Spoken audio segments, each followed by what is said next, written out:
To get started with today's project, the first thing you want to do is you want to put down a baking sheet or some other surface to collect all of your Epsom salt so that it doesn't get everywhere.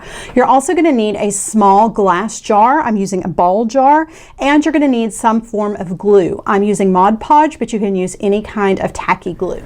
Using a paintbrush or a sponge brush or even your finger, put down a thin layer of glue all over the surface of the glass. You want to be sure that you get a nice even coating that is not so heavy that it's going to drip. Cover the glue with a layer of Epsom salt or a layer of Epsom salt and glitter to add a little extra sparkle to your snow.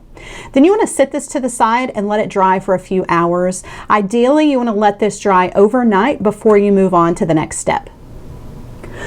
Once your Epsom salt and glue has dried, it's time to decorate your jar. We're going to be using some beads from the Santa's Workshop mix from Jesse James Beads, and we're going to be using some pieces of greenery from the yard as well as some twine. Using a hot glue gun, glue a layer of twine or rope around the top edge of your glass. You can also use your hot glue gun to add pieces of greenery, either pieces from your yard or pieces that you find in floral arrangements that you already have. Now, before we move on to the last step and add a bow to our jar, we want to decorate this and give it a little bit of bling using some of our beads from the Santa's Workshop mix from Jesse James Beads. When you've decided which beads you want to use from your Santa's Workshop bead mix, you want to go ahead and add those beads to head pins and create wrapped loops at the top.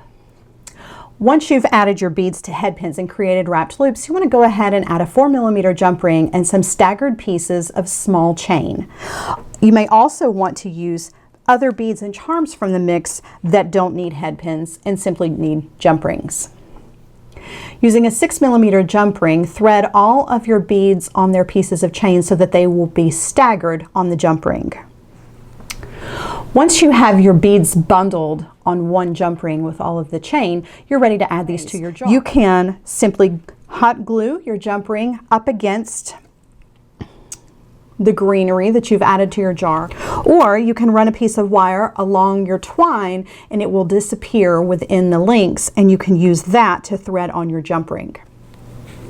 If you are using wire to secure your beads to your jar, make sure to tuck your ends.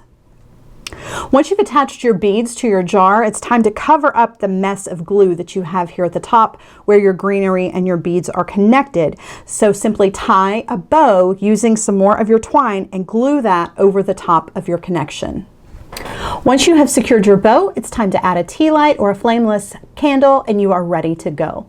This is a beautiful decoration using the Santa's Workshop beads from Jesse James Beads that you can use to decorate your mantle or use as a centerpiece for your holiday table or as a great hostess gift to give to your friends.